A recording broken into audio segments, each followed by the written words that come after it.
우리가 지난주에 본디오 빌라도는 정의 편에 서기보다는 공의 편에 서기보다는 자신의 정치적인 이익, 자신의 신변의 안정을 선택했어요. 그래서 예수님이 죄가 없으신 줄 알면서도, 물론 예수님을 어떻게 하든지 석방하려는 노력은 했지만 결국은 예수님에 대한 사형 판결을 확정하고 이제 사형 집행을 선고합니다. 예수님은 이제 사형수가 되었어요.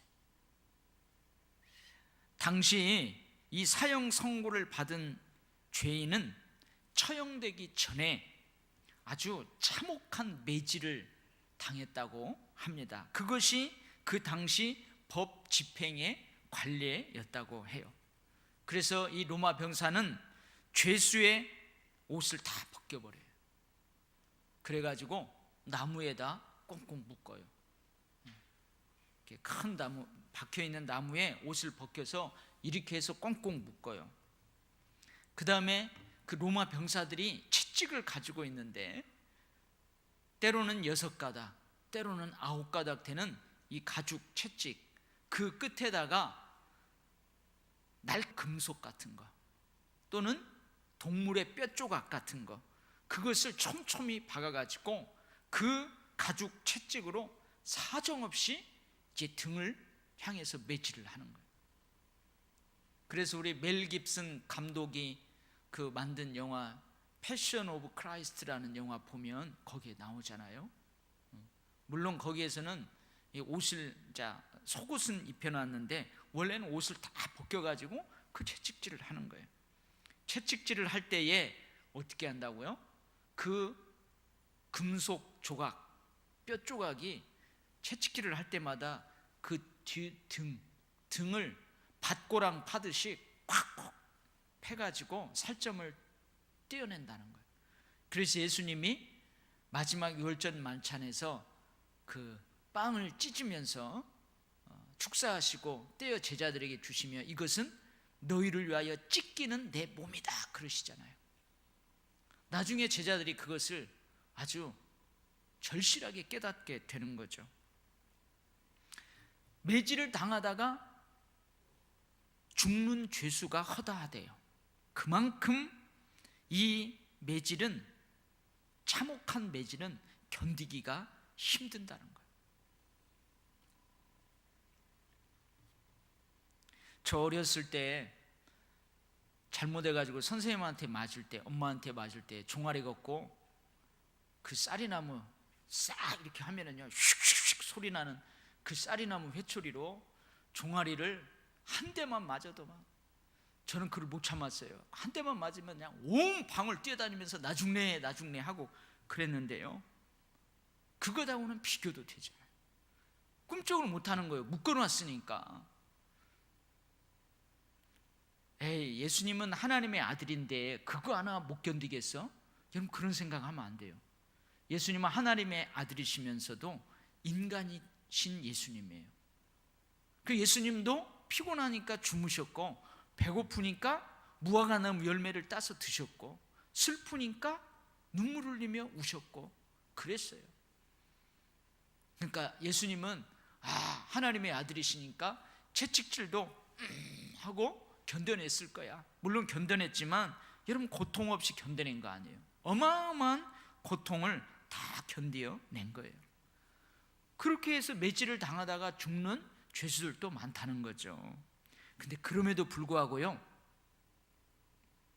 십자가의 사형 언도를 받은 죄수들은 채찍질 당하다가 오히려 죽기를 바란대요. 그냥 채찍질 내가 받다가 죽었으면 좋겠다 그런 생각을 한대요. 왜 그럴까요? 그만큼 십자가에 매달려서 그 죽어가는 그것이 더욱더 고통스럽대요. 여러분 매질을 당하는 것도 그렇게 고통스러운데 십자가에 매달려서 바짝바짝 말라 죽는 그 고통은 더 고통스럽다는 거예요. 그래서 십자가에 처형될 죄수들이 그냥 매질을 당하다가 나 죽었으면 좋겠다, 그렇게 바라는 사람들도 있었다는 거예요. 그래서 예수님이 이제 그 매질을 당한 다음에 오늘 보면은 로마 병사들이 어디로 끌고 가요? 어디 안으로? 오늘 보면은 브라이도니온이라는 뜰 안으로 예수님을 끌어갑니다. 근데 이 브라이도니온이라는 말은 무슨 말이냐면 장군의 본부라는 말이에요. 여기 오늘 본문으로 하자면 본디오 빌라도 총독의 본부라는 말이에요. 총독 빌라도의 관저라는 말이에요. 근데 원래 지난주에도 제가 언뜻 말씀드렸지만 이 이스라엘을 관장하는 로마 정부로부터 파견된 총독은 원래 어디에 있냐면 저 가이사라라는 그 지방, 가이사라는 그곳에 주둔지가 있어요. 본부가 있어요. 근데 명절 때, 유대인의 명절 때 예루살렘에 수많은 사람들이 모이니까 그때는 밀란이 날까봐 저 가이사라에서, 평상시에는 그 예루살렘에 병사가 얼마 없어요. 근데 명절 때에는 더 많은 병사들을 그리 파견을 해요. 그래서 이 브라이도니온이라는 장소가 어디에 있었느냐 하면 예루살렘 성전 안에, 예루살렘 성전 그 바깥 뜰 저 북쪽에 안토니아 요새라는 그 요새가 있었어요. 거기를 브라이도니온이라고 했어요. 그 요새 안에 있는 총독 빌라도의 관저가 있는 그곳, 그곳에 로마의 병사들이 주둔하고 있는 거예요. 근데 6월절 명절이니까 몇 명의 군사들이 있었을 것 같아요? 정확하게는 모르지만 이렇게 역사적인 자료를 보면은 약 2,300명 정도의 군사들이 거기 주둔하고 있었다. 그래서 로마 병사들이 채찍질을 가한 그 예수님을 그리 끌고 가요. 그리고 약 2,300여 명의 군대들이 모여있는 그곳에서 예수님을 희롱하기 시작합니다.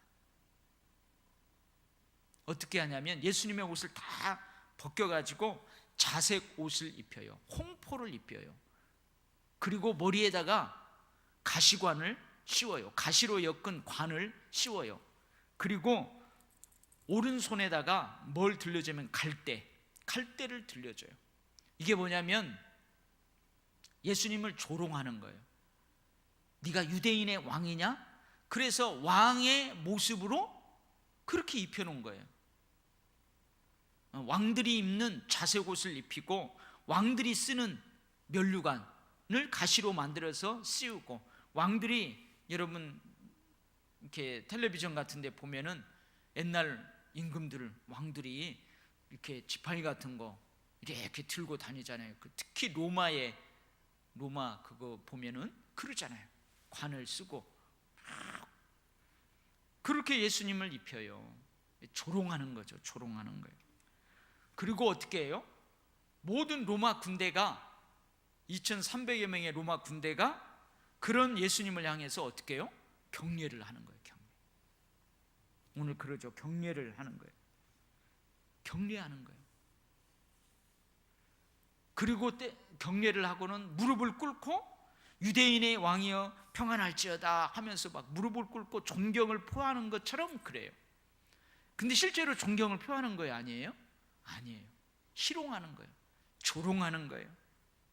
사형수인 예수 한 사람을 하고 조롱할 뿐만 아니고 유대 민족 전체에 대해서 조롱하는 거예요. 여러분, 유대인들이 예수님이 예루살렘 성에 입성할 때 어떻게 했어요?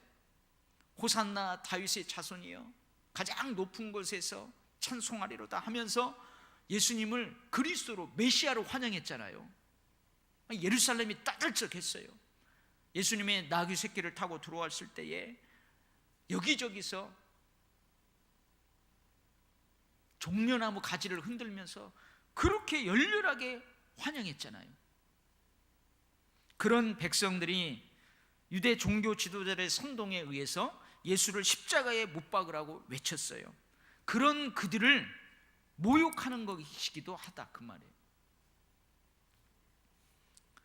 여러분, 이게 실제로 예수님을 존경해서 왕의 모습으로 그렇게 하고 경례하고 꿇어 엎드려 유대인의 왕이여 평안할지어다 왕에게 하는 그 인사를 하는 것이 아니에요. 그 뒤에 보면 어떻게 해요? 그렇게 다 한 다음에 예수님의 손에 들려줬던 그 갈대를 빼들어 가지고 그 예수님의 머리를 막 내리쳐요. 그리고 어떻게 해요? 얼굴에다가 막 침을 뱉어요. 침을 뱉으면서 그 앞에다 이렇게 가고 절을 하고 존경을 표하는 것처럼 하고, 실제로는 예수님의 얼굴에다 침을 뱉고 가고 머리를 치고 가고 그러는 거예요.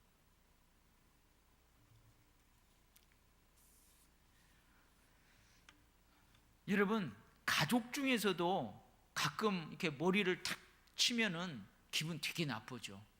그죠? 근데 여러분 한번 생각해 보세요. 정말 기분 나쁘게 머리를 치고 가고 침을 얼굴에다 뱉는다고 생각해 보세요.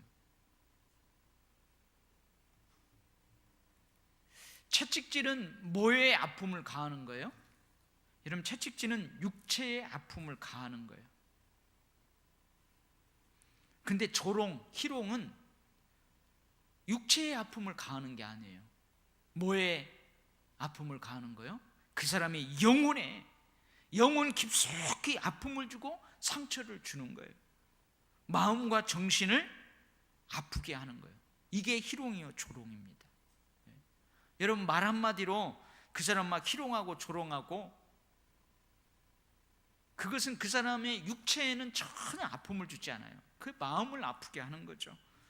예수님을 그렇게 해요.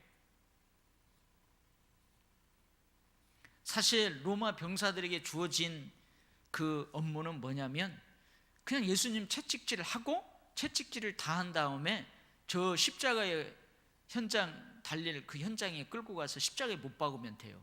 근데 이 병사들은 좀 즐기죠. 예수님을 가지고 노는 것처럼 즐겨요.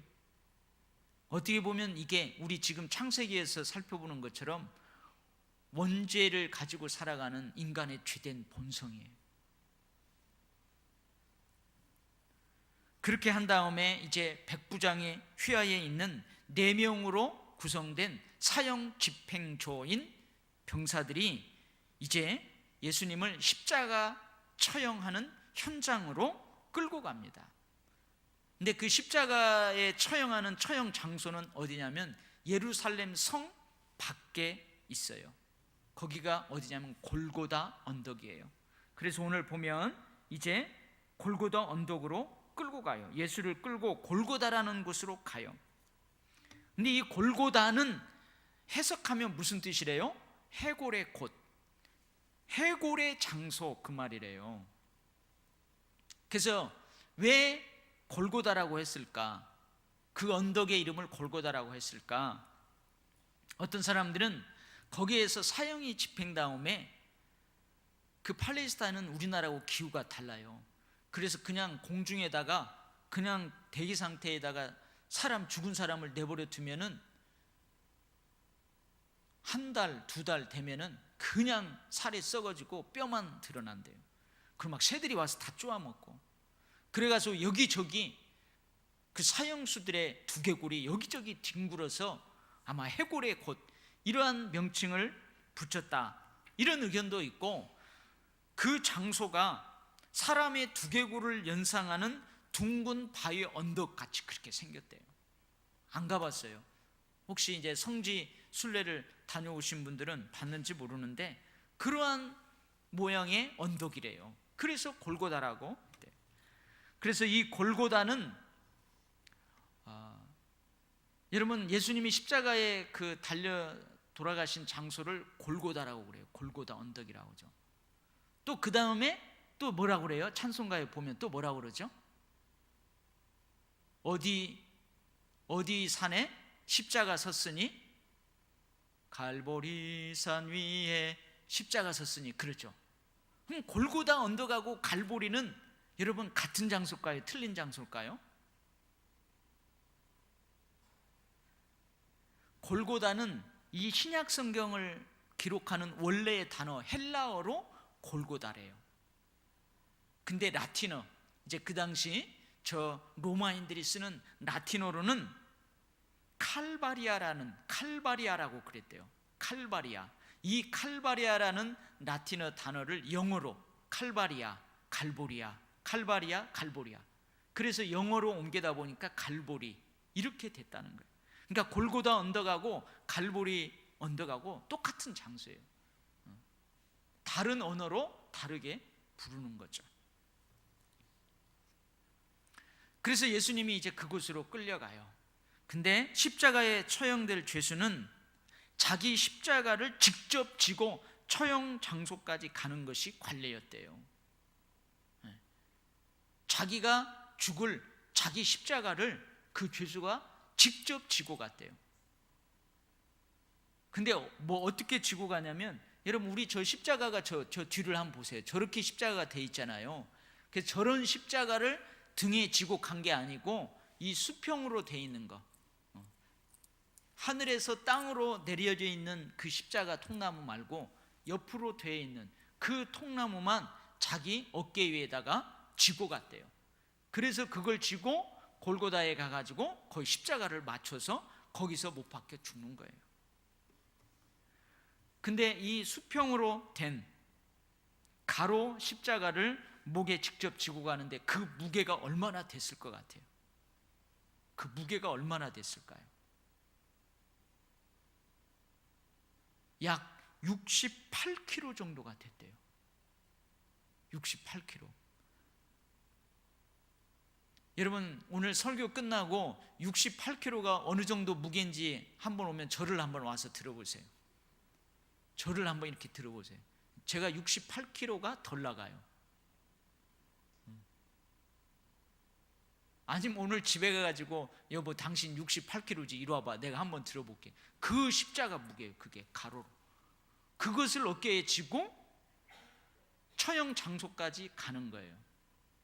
근데 여러분 예수님이 브라이도리온에서부터 그 처형된 골고다 언덕까지 거리가 얼마나 됐을까요? 약 800m에서 약 1km 정도. 800m에서 약 1km 정도 됐다고 그래요. 그러면 여러분 얼마나 될까요? 여기에서부터 얼마나 될까요? 그 언덕이니까 약간 이렇게 오르막길이 아니겠어요? 거기를 약 68km 정도 되는 그 가로 십자가를 지고 거기를 올라가는 거예요. 자기 십자가를 자기가 직접 지고 올라가는 거예요. 그리고 예수님도 자기 십자가를 지고 올라가요. 근데 오늘 성경에 보니까 그 관례를 로마 병사들이 깨요. 그렇게 지고 가는 관례를 로마 병사들이 깨요. 왜 깨요? 그래서 구레네 시몬이라는 사람에게 대신 그 십자가를 지게 해요. 왜 그랬을까요? 한번 생각을 해봐요. 예수님이 언제 잡혔죠? 겟세마네 동산에서 기도하다가 그 밤에 예수님 잡혔어요. 잡혀가지고 대제사장의 관정으로 끌려갔어요. 밤에 잡힌 다음에 여러분 끌려가고 밤새도록 신문을 당했어요. 잠 한숨 못 자고 신문을 당했어요. 그리고 새벽녘에 너는 사형이다 하고 사형 판결을 받은 다음에 예수님 밥이나 먹였는지 모르겠어요. 바로 어디로 끌고 가요? 본디오 빌라도에게 끌고 가요. 근데 본디오 빌라도에게 끌고 가니까 이 본디오 빌라도가 난처해요. 예수님 죄가 없다는 걸 알아요.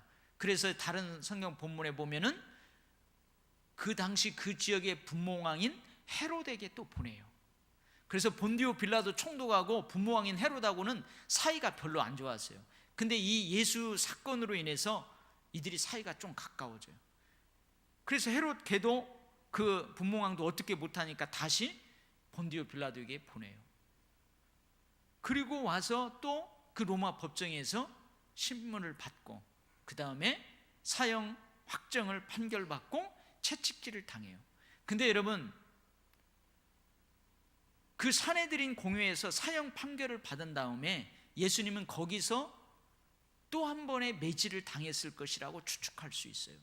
그리고 저 분봉왕 헤롯 왕에게 가서 신문 받을 때 거기에서도 또 한 번의 채찍질을 받았을 것이라고 예상할 수 있어요. 그리고 마지막으로 사형 판결을 확정받은 다음에 채찍질을 당할 수 있어요. 그래서 최소한 3번은 예수님이 채찍질을 당했을 것이다, 이렇게 추측해 볼 수 있어요. 그러니 한번 생각을 해보세요. 밤새워 신문을 당했어요. 잠 못 잤어요. 못 먹었을 거예요. 유대인들에게, 또 분모왕 헤롯의 수하들에게, 로마 병정들에게 끔찍한 채찍질을 당했어요. 조롱과 희롱을 당했어요. 근데 예수님이 그 십자가를 지고 올라가는 거죠. 감당을 못해요.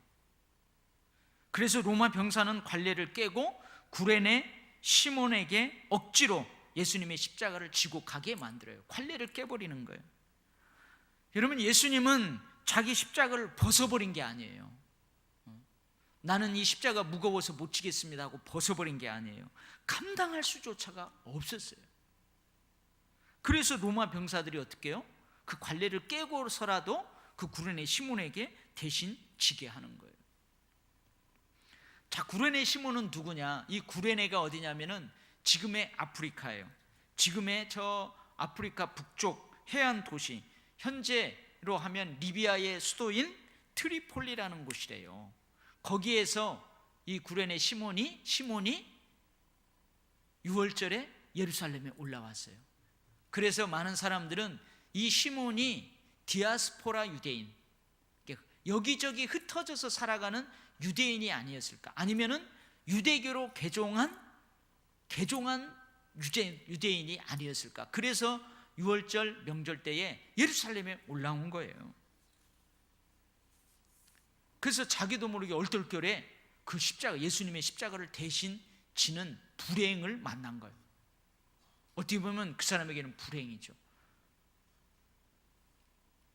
부정한 십자가를 왜 내가 져야 돼요? 나는 십자가에 죽을 죄수도 아닌데 왜 내가 져야 돼요? 근데 여러분, 이 구레네 시몬이라는 이름이 또 등장을 합니다. 이 십자가 사건이 있은 후 약 30년 후에 기록되는 로마서에 등장을 해요. 약 30년 후에 등장하는 로마서에 이 사람 이름이 등장해요. 로마서 16장 13절에 보면 루포와 그의 어머니에게 문안하라. 그의 어머니는 곧 내 어머니라. 이 루포가 누구예요? 오늘 나오죠. 구레네 시몬이에요. 구레네 시몬, 알렉산더와 루포의 아버지인 구레네 시몬. 구레네 시몬의 아들 루포와 그의 어머니니까 누구의 아내라는 말이에요? 시몬의 아내가 등장해요. 그래서 아마 이 사람은 후에 기독교로 개종을 해요. 예수를 믿게 돼요. 그래서 초기 기독교 역사에서 존경받는 인물이 돼요. 그 가족들이.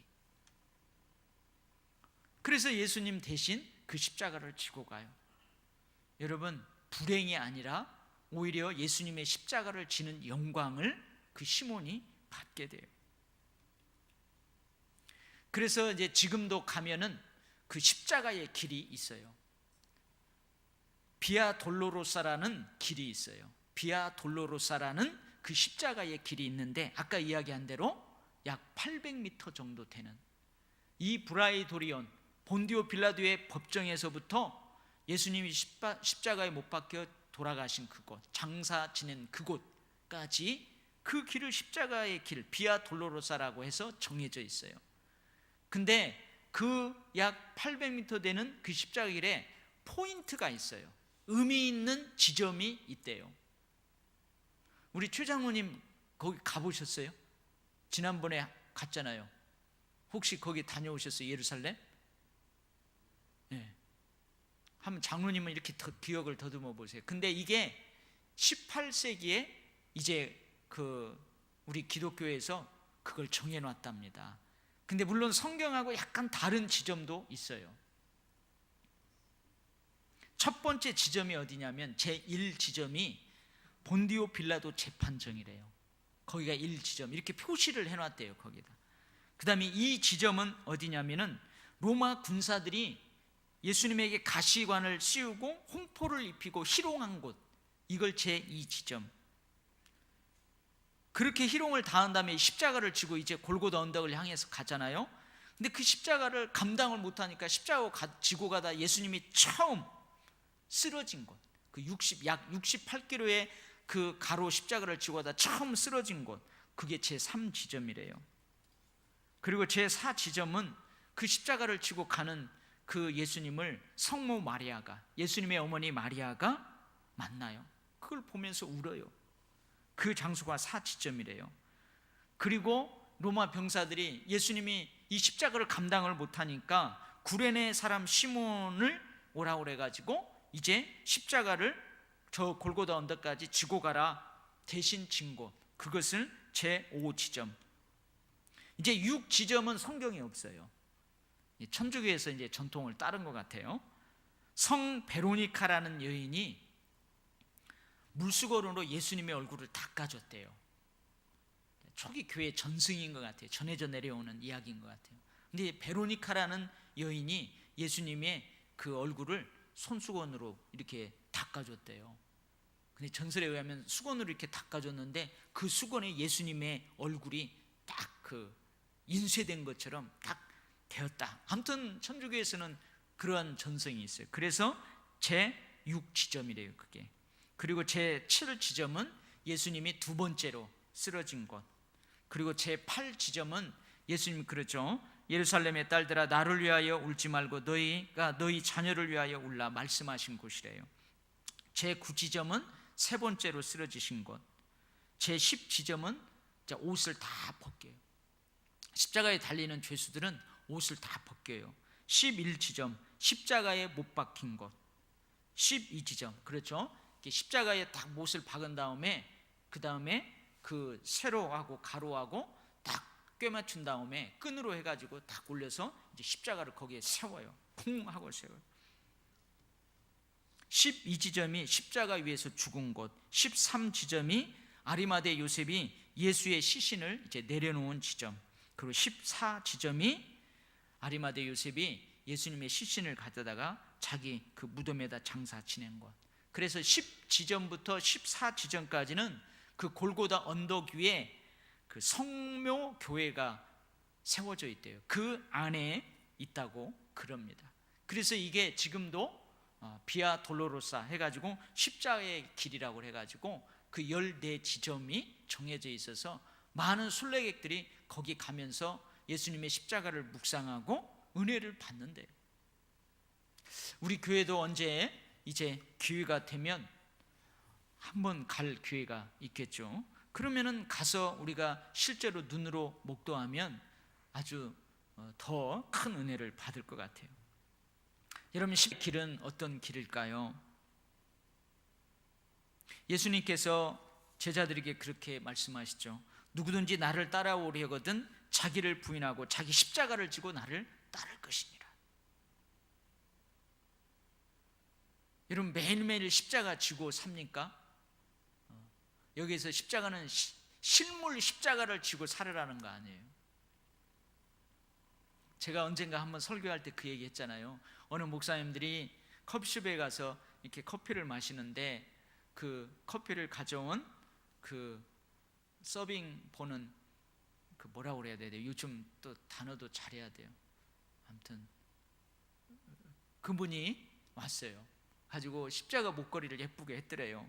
그래서 목사님들이 당신 크리스찬이냐고. 학생 크리스찬이에요. 알바하는 학생 크리스찬이에요. 그랬더니 나 교회 안 다니고 크리스찬 아니래. 근데 왜 십자가를 했냐고 그랬더니 예뻐서 했다고. 그래서 목사님들이 학생 십자가는 이 앞에다가 이렇게 달고 다니는 게 아니고 십자가는 등에 지는 거라고. 그랬더니 뭐라고 그랬다고요? 그 알바하는 학생이 그걸 어떻게 하셨냐고. 맞아요. 가끔 십자가가 휙 돌아가지고 등 쪽으로 가기도 해요. 그랬다고 그랬죠. 여러분, 예수님께서 나를 따라오거든 자기를 부인하고 자기 십자가를 지고 따를 것이니라. 여기서 십자가는 실제 실물이 아니에요. 십자가의 정신을 말하는 거죠. 여러분, 십자가의 길은 첫 번째 무슨 길일까요? 육체적 고난의 길이에요. 여러분, 십자가를 질 때 무거워요. 그죠? 여러분, 예수님을 따르고자 할 때 져야 될 그 십자가, 때로는 육체적으로 고통스러워요. 두 번째, 십자가의 길은 영적 고뇌가 있는 길이에요. 때로는 예수 믿는다고 조롱당하고, 때로는 예수 믿는다고 희롱당하고, 그래서 마음이 상하고, 그 상함으로 인해서 영적 아픔을 감당해야 하는 영적 고뇌의 길이 십자가의 길이에요. 가족들 중에 예수 안 믿는 사람 그래, 너 미쳤냐? 너 완전히 목사한테 미쳤냐? 너 맨날 교회 가서 사냐? 내가 아는 장로님, 권사님, 집사님 내가 잘 아는데 너같이 안 믿더라.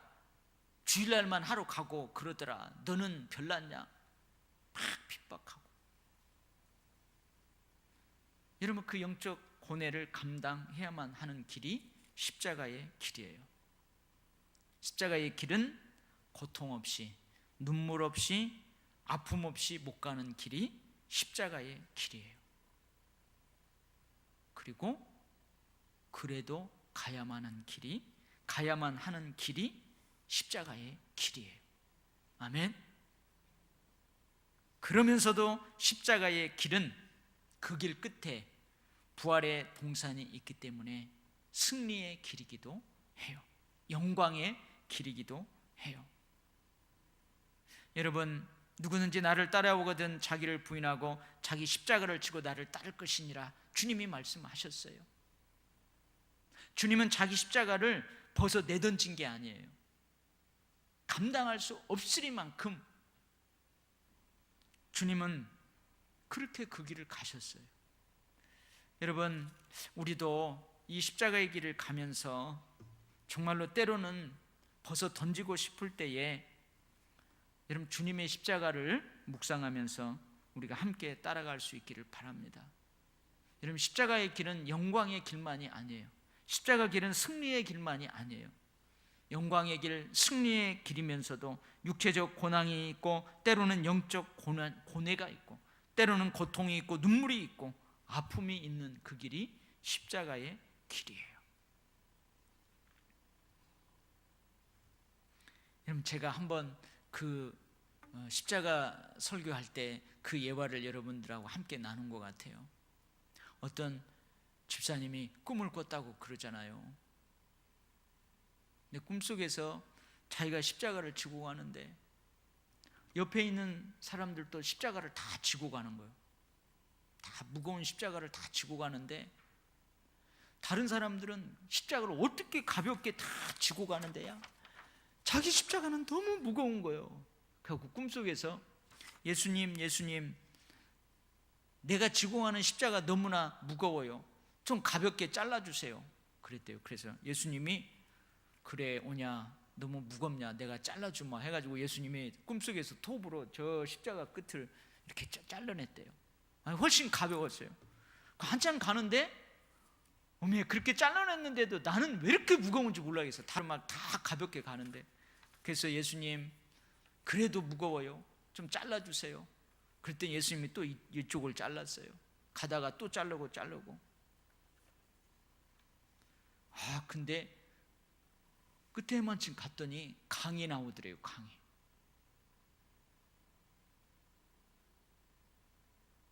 그 강을 건너야 되는데 다른 사람들은 안 잘라 먹은 십자가를 거기다 더 걸쳐놔갖고 그 십자가로 해가지고 다 건너는데 이 사람은 꿈속에서 예수님 잘라주세요 해갖고 십자가를 다 잘라 먹어가지고 강에다 걸치는데 안 걸치대요. 그래서 꿈에서 아이고 왜 이렇게 나는 안 걸치잔다 하다가 그냥 꿈을 쫙 깨버렸대요.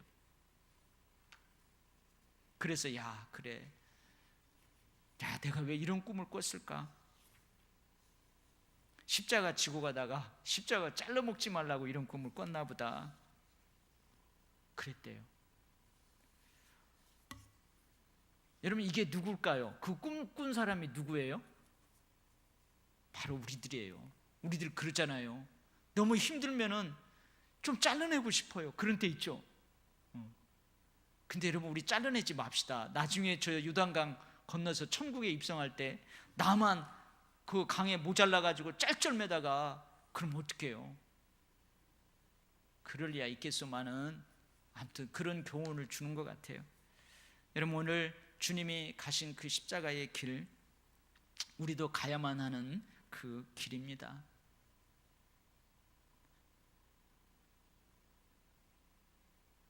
저와 여러분 함께 우리 서로 구레네 시몬이 되어서, 또 주님의 십자가를 지는 자로서 서로 구레네 시몬이 되어서 그 십자가 온전히 잘라먹지 않고 함께 지고 저 천국까지 갈 수 있기를 바랍니다. 아멘. 네. 여러분, 내가 십자가 내팽개치지는 않아요. 근데 내가 쩔쩔매고 가면 여러분들이 구레네 시몬이 돼가지고 와서 같이 십자가를 지고 가야 돼요. 여러분들이 십자가를 내팽개치진 않아요. 근데 십자가를 무겁게 지고 와요. 그러면 제가 가서 같이 해야 돼요. 한번 내가 언젠가 분명히 한번 하기는 할 겁니다. 제가 청년 때 진짜 무거운 십자가를 하나 만들었어요.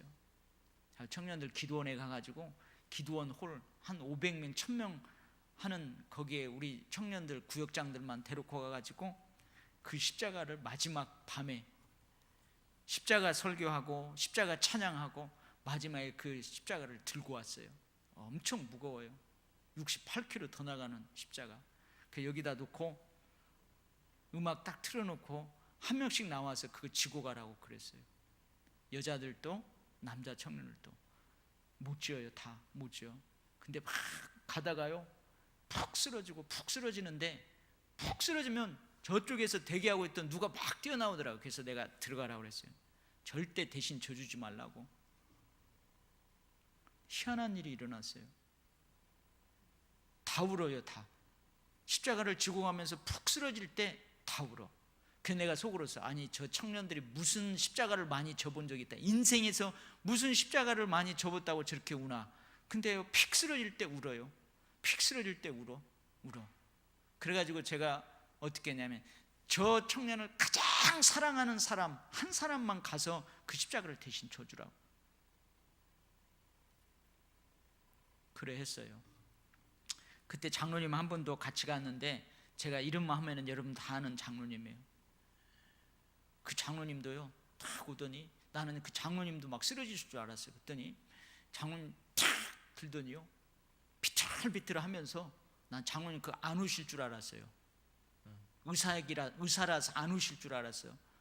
근데 마지막에 장로님 자기가 하겠대요. 난 시키지도 않았는데, 목사님 저도 하겠습니다 하더니 잡고 쭉 한 바퀴 힘있게 돌았는데 눈물을 흘리면서 그 십자가를 가더라고요. 그 장로님은 나이가 많이 들어서 예수를 믿었어요.